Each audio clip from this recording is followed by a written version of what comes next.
Assalamualaikum warahmatullahi wabarakatuh.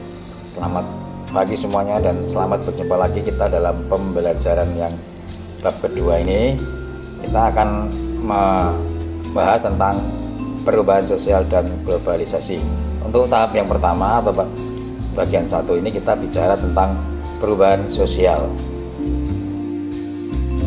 Jadi tujuan kita melakukan pembelajaran ini adalah agar satu, dapat menjelaskan perubahan sosial budaya.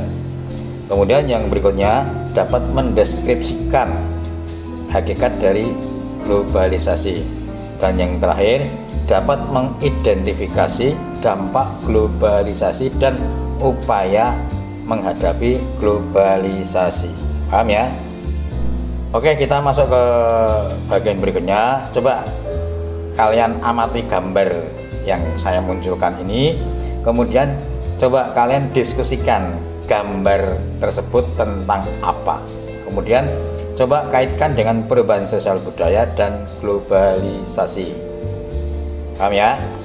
Berikutnya perubahan sosial budaya. Kita bicara yang pertama tentang perubahan sosial budaya. Apa itu perubahan sosial budaya? Perubahan sosial budaya merupakan perubahan pada lembaga-lembaga kemasyarakatan di dalam suatu masyarakat yang mempengaruhi sistem sosialnya, termasuk nilai-nilai, sikap, dan perilaku di antara kelompok-kelompok dalam masyarakat. Berikutnya, menurut Kuncoro Ningrat, perubahan sosial budaya adalah proses pergeseran, pengurangan, dan penambahan dan perkembangan unsur-unsur dalam suatu kebudayaan. Meliputi apa saja untuk perubahan ini?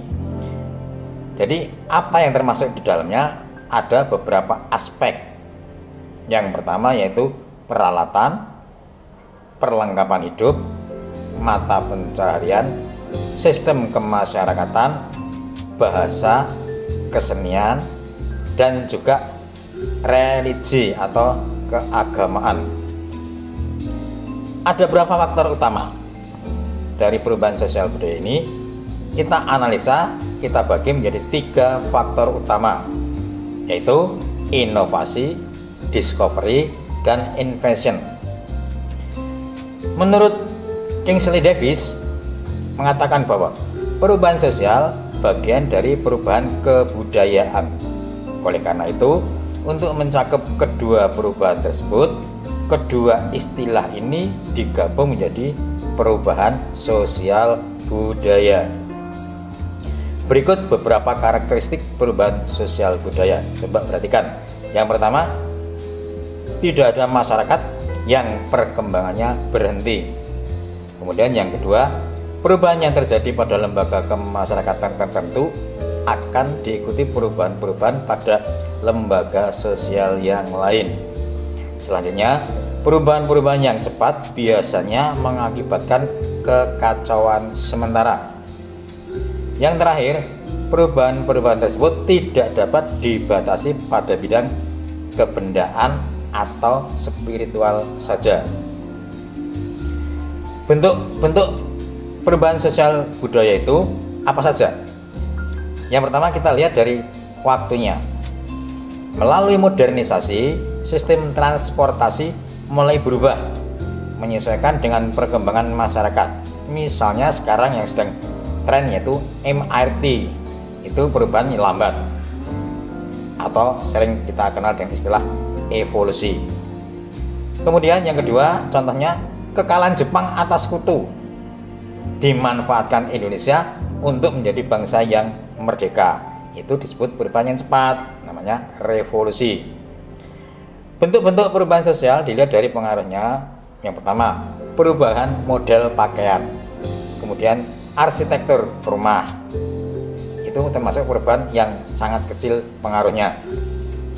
Yang berikutnya, industrialisasi di daerah pertanian. Dulu masih menggunakan alat bajak tradisional ditarik kerbau, sekarang sudah menggunakan traktor. Bentuk-bentuk perubahan sosial dilihat dari rencananya, kita bagi dengan beberapa contoh. Yang pertama, lahirnya Undang-Undang Republik Indonesia Nomor 20 Tahun 2003 tentang Sistem Pendidikan Nasional yang menyatakan bahwa setiap warga berusia 7 sampai 15 tahun wajib mengikuti pendidikan dasar. Itu termasuk perubahan yang direncanakan. Kemudian yang kedua, contoh lain, bencana alam seperti tsunami di Aceh tahun 2004 merupakan peristiwa yang tidak direncanakan.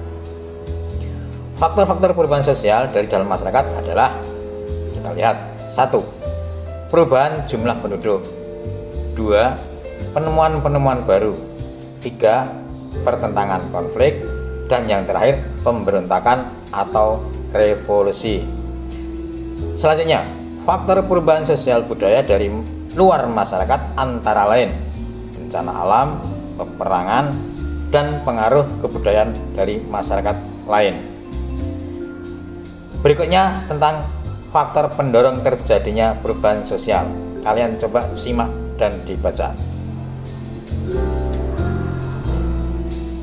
Berikutnya lagi yaitu tentang faktor yang dapat menghambat perubahan sosial budaya sebagai berikut.